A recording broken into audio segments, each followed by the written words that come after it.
أعوذ بالله من الشيطان الرجيم بسم الله الرحمن الرحيم الحمد لله وكفى ثم الصلاة والسلام على عباده الذين اصطفى وبعد arek wadi kon taw meɗen yaafini hande kadi aray tan on feƴƴiriɗo wona minitaji haray sappo inchallah yo Allah yaafo en fof meɗen aray ko hikki ɗon kadi en weltanike musidɓe ɓen fof inchallahu yo Allah winnan fof haray baraji haray ko hikki ɗon inchallah en toriki Allah subhanahu wa ta'ala nawnare arnenen yo Allah dannen en fof meɗen fatiɓe yo Allah on yaafoɓe nawnuɓe yo Allah dikkimɓe ko hikki ɗon inchallahu lewru Suumayee ndun ko hoora ko yo Allah jaɓan en yo Allah newna en ko lutti on kadi nde lewru ndu no yahara en fof meɗen e renɗina men natugo liide jahannam marɓe andeji fopp yo Allah on ittanɓe nawnuɓe ma nawniraɓe fof yo Allah on sellimɓe marɓe fopp yo Allah on ɓeydanɓe ɓe jogaki fopp yo Allah on okkorɓe fatoraɓe fopp yo Allah on yurmanaɓe yewtanaɓe yaafoɓe ya rabbal alamin haray hande kadi en arti inchallahu ko page meɗen Facebook laawolkisal ɗo ka duɗal ahlu sunna wal jamaa e nder Bruxelles fi Alluwal Suumayee ngal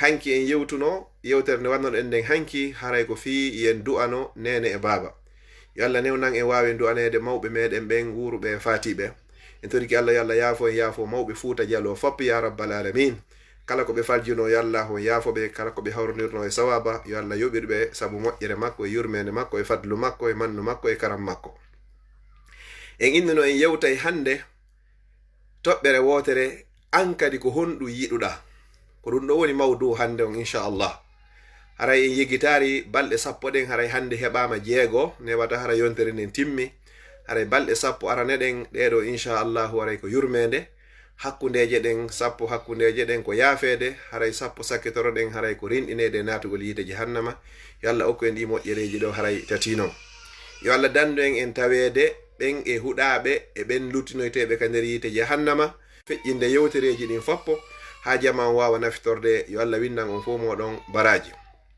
haray ne laaɗo sallallahu alayhi wa sallam on mo jamɓe kisiye woni e muɗum haray ñande go hari himo joɗodi e sahabaɓe makko ɓen on sayne laaɗo sallallahu alayhi wa sallam ɓe landi landal ɓe fuɗɗori ngal Seydina Aboubacre ni Siddiq radiyallahu anhu eɗen andi Seydina Aboubacre e nelaɗo ko ɓe esiraɓe nelaɗo no jombani Seydina Aboubacre ɗum ko geɗal maɓɓe maketeɗon Aisha nene Aisha radiyallahu anha nelaɗo kadi e Seydina Umaru ko ɓe esiraɓe ɗon kay ko nelaɗo jombi geɗal Seydina Umaru ɗum ko maketeɓe nene Hafsa nelaɗo e Seydina Usmanu ko esiraɓe ɗon andi ɗon ko Seydina Usmanu jombani nelaɗo ɓe ukkunoɓe jiwo wiyeteɗo nene Ruqayya on ɗon o faati nelaɗo sallallahu alaihi wasallam lontinanimo kadi nene Ummu Kulsum nelaɗo kadi e Seydina Aliya ɓen ɗon kadi ko ɓe esiraɓe ko Seydina Aliya jombanno nelaɗo geɗal maɓɓe wiyeteɗo nene Fatima joni noon ko ɓeɗo nayo kadi woni ko lonti nelaɗo sallallahu alaihi wasallam ɓay nelaɗo fatike ko adi lontade ko Seydina Aboubacre ɓay Seydina Aboubacre feƴƴi ko hikkiɗon ko Seydina Umar ɓay Seydina Umar feƴƴi ko hikkiɗon ko Seydina Usman ɓay Seydina Usman feƴƴi ko Seydina Aliya woni ko hikkiɗon lontal ngal ko ɗo woni ko ngal haɗuno ɓe lontiɓe ɗo nayo non noon ɓe fop maɓɓe e nelaɗo ko ɓe esiraɓe aranɓe ɓen ɗiɗo ko nelaɗo jombani ɓe e ɗiɗo sakkitiɓe ɓen ko kamɓe jombani nelaɗo sallallahu alayhi wa sallam haray Seydina Usman o heɓuno ko hay goto heɓari ko kanko pet heɓi sens jombugol geɗal ɓe nelaɗo ɗiɗo ko ɗum waɗi si ɓe jammimo Zunnurayni jon noon nelaɗo no joɗodi e sahabaɓe ɓen ɓe landi landal ɓe fuɗɗori honɗo esiraɓe maɓɓe ɗum ko Seydina Aboubacre ɓeyni ene Aboubacre ko honɗum yiɗuɗa e nder o aduna yeetolan piiji tati ɗi yiɗuɗa e hoore o aduna Seydina Aboubacre o yinni himo yiɗi e o aduna piiji tati wo gogo on taw joɗodagol e nelaɗo sallallahu alayhi wa sallam ɗum no welamo hara kala ka nelaɗo tooli hara himo ɗon ɗiɗi on honɗum wo wan nazaru ileyk wo joɗagol ndara nelaɗo punno nelaɗo sallallahu alayhi wa sallam tati on ko honɗum wo dépensugol jawdi makko ndin fi nelaɗo sallallahu alayhi wa sallam ɗiɗo piiji tati woni ko yewtuno kanko Seydina Aboubacre kun ɗo o yiɗi mi fillito wara nun kun joɗodagol e nelaɗo ɗiɗi ndarugol nelaɗo tati ƴettugol jawdi makko ndin fop sakko hara ko fi nelaɗo sallallahu alayhi wa sallam on say nelaɗo maki na'am ɓe feƴƴini landal ngal ɓe landi Seydina Umar ɓeyni Umar ene Ankadi ko honɗum woni ko yiɗuɗa e hoore o aduna Seydina Umar maki min kadi miɗo yiɗi piiji tati go'o yamirgol ko moƴƴi haysi tawi hara ko e gundo ɗiɗi haɗugol ko boni haysi tawi hara ko e kene. Wo tati wo wowlugol gonga wo haysi tawi hara gonga on hino haaɗi ma himo metti. Fa ya subhanallah, ko ɗo woni Umarul Faruq. Himo yiɗi yamirgol ko moƴƴi haysi tawi ko e gundo. ɗiɗi himo yiɗi haɗugol ko boni wo haysi tawi hara ko e kene pettan. Wo tati on himo yiɗi wowlugol gonga haysi tawi hino metti. O huɗata wolangol hay e goto gonga radiyallahu anhu. Ɓe feƴƴini landangal Sayyidina Usman radiyallahu anhu. O bo ɓe inata Usman bun Affan, ko ɗo ɓen Zunnurayn, ko ɗo yuɗen nanen jombi ɓiɓɓe nelaɗo ɓen ɗiɗo. Ɓe inni Usman Ankadi yeeto lampiji tati ko yiɗuɗa e hoore o aduna. Sayyidina Usman o inni wogo o wo ko it'amu ta'am, wo mo yiɗi nyammingol nyamete parce que ko wonnoɗo ko patron, enen kadi yiɗen ɗum. Wo ɗiɗi ifsha'u salam, wo himo yiɗi kadi sakitugol salminango. Wo tati wo assalatu bil layli wan nasu niyam, himo yiɗi kadi immagol jemma juula hara foppo hino ɗani. Piije tati kankadi o yiɗi nyammingol nyamete, ɗiɗi on sakitugol salminango, tati on ɗanagol honno juulugol jemma hara fu hino ɗani. Nyammingol no nyamete no tawa ko nadoyta goɗɗo aljanna. Sakitugol salminango no tawa ko wayata ha yimɓe ɓen ɓe yiɗindira. Juulugol jemma Allah nadoyte aljanna hara fu hino wedditi. Woni ɗo ɓe feƴƴini landal ngal Sayyidina Aliya. Ɓe inni Aliya ankadi yeeto lampiji tati ko yiɗuɗa e hoore o aduna. Sayyidina Aliya himo inni kankadi himo yiɗi hoore o aduna piiji tati. Wo goo on ko ikramu dayf, wo himo yiɗi teddingol koɗo. ɗiɗi wo mo yiɗi kadi assawmu bis sayfi, wo mo yiɗi kadi horugol ceeɗu fewno ka hattini e wulugol ɗon. O kanko ɗum no wela mo horugol fiya ku wonki hu makko andu hiko mari daroyagol yawmal qiyama e nyalande ɓurde sattude. Harana en wullitotoɓe fewn ɗo futoro ari e 21h ari e 22h. Kanko himo yiɗno ɗum ɗo. Wo tati on wa darbul aduwi bis sayfi, wo mo yiɗi kadi ƴettugol kafa makko kan taƴa dande kefeero. Kanka ko ɗiɗo piiji tati wonno ko yiɗuno. Mi fillitoɗi ikramu dayfi, teddingol koɗo, assawmu bis sayfi, horugol ceeɗu. Tati on wa darbul aduwi bis sayfi, tappirgol keferanka ko kafa makko haysi tawi non hino muusi ko satti o ko satti, kankadi mo yiɗi ɗum ɗo. Joni ɓe nayono mo be maɓɓe wowli ko yiɗi kon piiji tati. On say ɓe feƴƴinani landal ngal hombo wiyeteɗon Aba Zarrin radiyallahu anhu. Ɓe inni Aba Zarr ankadi ko honnu woni ko yiɗuɗa? O inni wo min kay miɗo yiɗi piiji tati. Wo mi yiɗi aljuu, wo heege no welalan. Wal maradu, wo nawnare kan no welalan. Wo almawtu, mayde kadi no welalan. Ɓay kanko non o woliɗi o piiji nelaɗo nalnetimo par ce que ko piiji ngalɗinɗi. Ene an hiɗa yiɗi heege, o inni hii wo ko fi honɗum o yiɗani heege. Wo liya riqqa qalbi, ko fiyo ɓernde anden hoyu. Tawata joni so tawi mi weelama mi andi tawi tampuɓe ɓen ɓe mara ko ñaama fiyo mi yurme ɓe. Ko ɗum mi yiɗani tigi tigi on heege ngen. Sabuna ko sa weelama anda alhaali non ɓe ala heɓude ko ñaama ɓen. No tawa e ko addi Suumayee fiya andu alhaali ɓe tampuɓe. Tawata kamɓe ko non tun lebbi ɗin 12 e nder hitande ko non woniri alhaali maɓɓe. Oɗo o inni mo yiɗi ɗum ɗo. Ɓe inni ko fiyon ɗum kadi innanɗa kadi hiɗa yiɗi nawnare kadi. Ɓe inni o inni wo ko liya hiffa zambi, ko fiyo bakkatuji an ɗin yaafe. Si goɗɗo nawni bakkatuji makko yaariɗon, haysi ko bullal cokkuma innuɗa Allah hoddiriɗo ngal ɗo, hara innari ko nenan kaari, ko sina biro an, ko bappa an, ko yayan gerilan, ko oɗami futti, ko oɗami inniti. Hara inna qaddara Allahu wa ma sha'a fa'al. Allah hoddirino ɗum ɗo heɓaylan, ɗum ɗo heɓilan ko immorde ka Allah, andu bakkatuji ma ɗi yaariɗon. Ko ɗum si tawi a yehi ndarugol goɗɗo ma goɗɗo innima hino nawni, ko honɗum du'antoɗamo ko ya innu la ba'sa tahurun Incha'Allah. Ella ala ɓay woni e bakkatu. No wodno moƴƴunoɓe feƴƴuɓe kamɓe si woni no lebbi jeego hay hunde musari ɓe haray ɗum no mapini ɓe. Ɓe landa ko fi honno ɓe inni o sabun haray heɓaki hay e hunde ka bakkatuji maɓɓe, soholaji maɓɓe, andeji maɓɓe, mapundeji maɓɓe woni ka yafore. Ɗum ɗo o innani himo yiɗi ko wiyete kon nawnare. Ɓe inni ko fi honno no innanɗa hiɗa yiɗi mayde, hiɗa yeli mayde.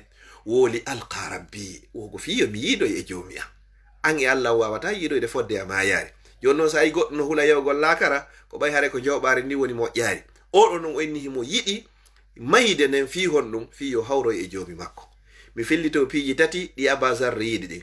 ɓeyni wo go'o aljuu ko heege, ɓeyni wo fi honɗum fi yo andan tampuɓe ɓen. ɗiɗi on ko honɗum womo yiɗi nawnare, fi honɗum fi yo bakkatuji makko ɗi yaafe. tati on wo himo yiɗi mayde, ɓe landimo fi honɗum wo fi yo fottoy e joomi makko. ɓayi ɓe wowli ɗum ɗo haa ɓe gayni ko honɗum hikkiɗon seydina jibril alayhi salam lanɗo malayika on fuu kanko kadi o tippi o inni kanko kadi himo yiɗi e hoore o aduna wo piiji tati pet kanko kadi. Jibril, seydina jibril mo anduɗen on addayɗo wahayi on lanɗo malayika on fuu, ɓay ɓeɗon ni jowono gayni yewtude o inni kanko kadi himo yiɗi e aduna on piiji tati. wo go on honɗum wo ko tablihu risala, yottingol nelal ngal ko Allah nulimo kon o yottinira no Allah subhanahu wa ta'ala on yamiririmo non. wo ɗiɗi wa adaul amana, wo e tottugol kadi hoolare. si goɗɗo hoolike mo halfinimo goɗɗum ma ɗum hoolare ko jonnan ko fi addugol wahayi on o joptinira no nelira non kadi. wo tammun ɗum ko honɗum kadi wa hubbul masakin, wo himo yiɗi miskinɓe ɓen. seydina jibril radiyallahu alayhi salam kanko ko ɗum ɗo wonno ko wino himo yiɗi e aduna. go'o honɗum tablihu risala, yottingol nelal ngal. ɗiɗi on honɗum adaul amana, tottugol hoolare nden. tati on ko honɗum wa hubbul masakin, himo yiɗi kadi miskinɓe ɓen. ɓay o gayni wolde ɗum ɗo o ƴewi gisanka kammu. ɓay o ƴewi Allah subhanahu wa ta'ala, Allah kadi inni wo kankani mo yiɗi e hoore o aduna piiji tati. ɓay Allah subhanahu wa ta'ala yedi kadi jibril o tippiti kesan o yetine laaɗo sallallahu alayhi wa sallam. joni en andi ko honɗum Abubakar yiɗi, en andi ko honɗum seydina Umar yiɗi, en andi ko seydina Usman yiɗi, en andi ko honɗum seydina Ali yiɗi, en andi ko honɗum Abazar yiɗi, en andi ko honɗum Jibril yiɗi. joni non daren kadi heɗoɗen ko honɗum woni ko Allah subhanahu wa ta'ala kankadi ko yiɗi. wo Allah himo yiɗi e hoore o adna wo lisanan zakira, ɗengal jantotongal inde Allah. sono be hara ɗengal mangal no loppi e jantagol inde Allah, wo Allah no yiɗi ɗum. jantagol mo juula e nelaɗo, wirdo bimbi e kikiɗe jemma e ñalorma, wo Allah himo yiɗi ɗum. wo honɗum kadi wa qalban khashi'an, e ɓernde kadi hulore mo, hara ɓernde ma nden hulay. hara si fi Allah jantama a hulay, si fi mayde jantama a hulay, sa nani probléme ji a hulay, anda pellet ɗum no wawma hewtude. ɗum ɗo woni ɗiɗaɓum kon Allah subhanahu wa ta'ala kon woni ko yiɗi. tataɓum ɗum kon ɗum kadi wo kankadi o yiɗi wo wa jasadan alal bala'i sabira, wo himo yiɗi kadi ɓandu ndu o jarribori nawnare e tampere e sonja e musende, ndu wawa kadi muññade e hoore ɗum ɗon. Allah kadi subhanahu wa ta'ala ko ɗiɗo piiji tati woni kanko kadi o yiɗi. joni noon haray landal ko landoto ɗen kon, mi lando hoore am, mi lando ono wonɓe landarude e kala ndaroyɓe ɗum ɗo, mo be moɗon kadi ko honɗum woni ko yiɗi e hoore o aduna. kono noon na yon tigi innu miɗo yiɗi étagiji, ndare ɗum tawaka nder ɗo. na miɗo yiɗi ɗo joni vatirje, ɗum tawaka nder ɗo. so ndaari ɗo 100% on tawi ɗum ɗo fof ko yiwodiri ko fi ko tawoyten kon jango. haray mi fillitoɗi nde wotere fi waway ɓe windude no wawata windirde e manditatoɓe ɓeyda manditade. ɓe landama Abubakar ko honnum o wonno ko yi wo ko an nazaru ilayk, darugol nelaɗo hino welamo, wal julusu bayna yadayk, joɗoɗagol e nelaɗo haray kadi hino welamo, wa infaqul mali alayka, e dépensugol jawdi makko ndin kadi e fi nelaɗo sallallahu alaihi wasallam no welamo. Sayyidina Umar kanko o yiɗi o inni wo amrun bil ma'rufi walau kana sirran, yamirgol ko moƴƴi haysi tawi koye gundo, wa nahyun anil munkari walau kana jaharan, e haɗugol kadi ko boni haysi tawi hara koye kene pettan. wo tati on wa qawlul haqqi walau kana murran, wowlugol gonga haysi tawi himo haaɗi himo metti. Sayyidina Usman kankadi o inni himo yiɗi piiji tati, wo it'amu ta'ami, nyammingol nyamete, wa ifsha'u salam, e sakitugol salminago, wassalatu bil layli wan nasu niyam, e juulugol jemma hara foppo hara hino ɗani. Sayyidina Aliya kankadi o inni wo himo yiɗi piiji tati, wo ikramu dayf, teddingol koɗo ɗum hara hino welamo, wassawmu bi sayfi, horugol ceeɗu ka haaɗi hattini e wulugol fewndo marasi, ɗum kadi no welamo. tati on honɗum wa darbul aduwi bi sayfi, e tappirgol kaafa makko kan ko ɗum woni kefeero. on say aba zarri kankadi o landa ko honɗum woni ko yiɗi woni wo ko aljuu wal maradu wal mawtu. Himo yiɗi ko wiyete kon heege, himo yiɗi ko wiyete nawnare, himo yiɗi kadi ko wiyete mayde. O landa ko fi honɗum o yiɗani heege ngen woni ko fi yo andi tan weelaɓe ɓen. Ko fi honɗum o yiɗani nawnare nden ko fi yo bakkatuji makko ɗi yaafe. Ko fi honɗum o yiɗani mayde nden ko fi yo fottoyi e joomi makko. Seydina Jibril kankadi o interveni o inni min kadi miɗo yiɗi e aduna on piiji tati: wo tablihu risala, yottingol nelal ngal, wa adaul amana, ko ɗum woni e tottugol hoolare nden, wa hubbul masakin, e yiɗugol miskin ɓe Allah subhanahu wa ta'ala ɓen. Allah subhanahu wa ta'ala kankadi o interveni fawqa sabu samawat, ka sengo dow kammoli dow ga, o inni kanka de hare mo yiɗi piiji tati: wo go'o lisanan dhakira, ɗengal jantotongal inde Allah, ko ɗum woni ara ɗum ko yiɗi ɗon, wa qalban khashi'a, e ɓernde hulore mo yankininde hulayde mo kene e gundo. Wo tati on wa jasadan maɗum wa badanan alal bala'i sabira, e ɓandu wawaydu muññade e hoore albalaw. Enen kadi musidɓe julɓe tedduɓe, mo be men ko honɗum woni ko yiɗi, ko be yo ndaran hoore muɗum, ndara ko honɗum haɗi yiɗi e hoore o aduna. Mi toriki Allah subhanahu wa ta'ala yo Allah taw hara ko yiɗuɗen kon ko koko ɓe sahabaɓe yiɗi ɗo, e ko Jibril yiɗi ɗo, e koko Allah subhanahu wa ta'ala yiɗi ɗo. Si tawi harna ɗum ɗo yiɗunoɗen ka ɓerɗe men, yo Allah wurtu ɓerɗe meɗen ɗen o yiɗina en ko ɓeɗo yiɗi kon, fii haray hande kadi en wondido e ɓeɗo ka aljanna makko yawmal qiyama. Ko toroɗen Allah subhanahu wa ta'ala: allahumma ij'al ma uridu muwafiqan lima turidu. Allah waɗu konko mi faala hara no hawrodiri e konko faalaɗa. Fi honɗum si hawrodirari hay hunde wawa laatade sina an Allah ko yiɗuɗa kon. Mi toriki Allah subhanahu wa ta'ala yo Allah okkora en gandal, okkora en faamu, okkora en miijoji moƴƴi, yo Allah okku en timmode labande. Mi fillito kala jogiiɓe andeji yo Allah on ittanɓe ande nden no nde woniri wonde woniri, ko Allah pete wawi ittude yo Allah ittanmo ɓe ya rabbal alamin. Ɓe musidɓe meɗen fatiɓe Amérique, mi andindina haray jama on no haton jini moƴƴa e moɗon. Haray mo be kala ko wawi waɗugol yo ɓeydu waɗugol ya rabbal alamin. Haray fino wawiren wattinirde ɓe musidɓe meɗen fatiɓe. Haray Incha'Allah kadi ɗen lansay programme ko kadi jango, haray ɗen jogi julirde laaken Incha'Allah. Hiɗen andi ɗon haray koko luwa, haray noon jama on hiɗon andi woni lebbi ɗiɗi woni yahude ni tawata fo no ka cuuɗi, hay hunde ala cotisation ji. Haray min aroye toragol ɗon fi ɗum ɗon kadi Incha'Allah ko ɓooya ko à partir les 3 ndu darotondu ɗo. Haray Incha'Allah koye wakkilo itten, wa fi zalika falyatanafasil mutanafisun. Haray ɗum ɗo kay min lansay programme on laawolkisal ɗo à partir de jango ha faɗɗi jango, fi en waɗo yewtere spécial fi muɗum haray e les 3 ɗum ko dimanche arowo ɗo à partir de 14h30 biisnillahi ta'ala. Haray mi sakkitora honɗum en toriki Allah subhanahu wa ta'ala sonja e soholaji ko woni ka meɗen leydi lagine kon e leyɗe julɓe luttuɓen fappu. En toriki Allah subhanahu wa ta'ala yo Allah on ittan en. En toriki Allah subhanahu wa ta'ala yo Allah wurnu en fodde ɗa gurdam no moƴƴani en, yo Allah ƴettito en ñande tawata ko nde mayde woni ko moƴƴani en, innahu waliyu zalika wal qadiru alayhi. Yewtere meɗen nden jango Incha'Allah ko honɗum yewteten en yewtay piiji nayi.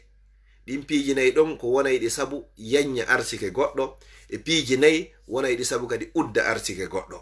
Haray fi ko poɗata arsike e ko sakkoto arsike, haray ko ɗum woni ko yewteten kon jango. Harana yewgol ka karamo ko batini windanila lekki arsike na ɗum, ma ɗum ha innugol mimmiɗo kata na ɗum, hay goto kataka, foppu hino arsika ko katuɗo hoore muɗum wokkati hoore mum. Jon non en yewtay piiji wonayɗi sabu ɗin fiyo arsike ma on uddito. Yewten kadi piiji wonayɗi ɗin sabu fiyo arsike ma on uddo. Si tawi jon jango jaɓi hara ko ɗum woni ko hilni ɗen. Haray Incha'Allahu en darike wanwa ɗo. Haray Incha'Allah en weltanike wonɓe darude e commentaire ji fop, yo Allah waɗu fop hara ko sabi Allah. Yo Allah waɗu hara ko sabi Allah mi yewtiri ko sabi Allah daari ɗo, feƴƴiniro yon kadi sabi Allah, waɗa ka mandakewal meɗal moƴƴal ñande wawana hoore meɗen. Yo Allah yaafo mawɓe men fatiɓe fop e kala fatiɓe julɓe ko wonnoga ko musidɗo moɗon Abdallah Diallo Bruxelles. Wassalamu aleykum wa rahmatullahi wa barakatuh. Wa akhiran haray Incha'Allah e mercredi haray ko ɗum woni Incha'Allah haray jango haray docteur Mouhammadou Wuri haray ɓe naatay ka laawol kisal ɗo ka radio fi jabagol landule Incha'Allah à partir de 19h30 heure Conakry Incha'Allah. Haray yo jaman fou publication on waɗama. Haray kadi ñande be ñande ka Facebook ɗo en waɗay Alluwal Suumayee ngal à partir de 18h30 heure de Paris. haray samedi e dimanche jeɗen fo haray inchallah en waɗay question réponse ka radio laawol kisal wonande kala haton jimɓe wa akhiru da'wana anil hamdulillahi rabbil alamin.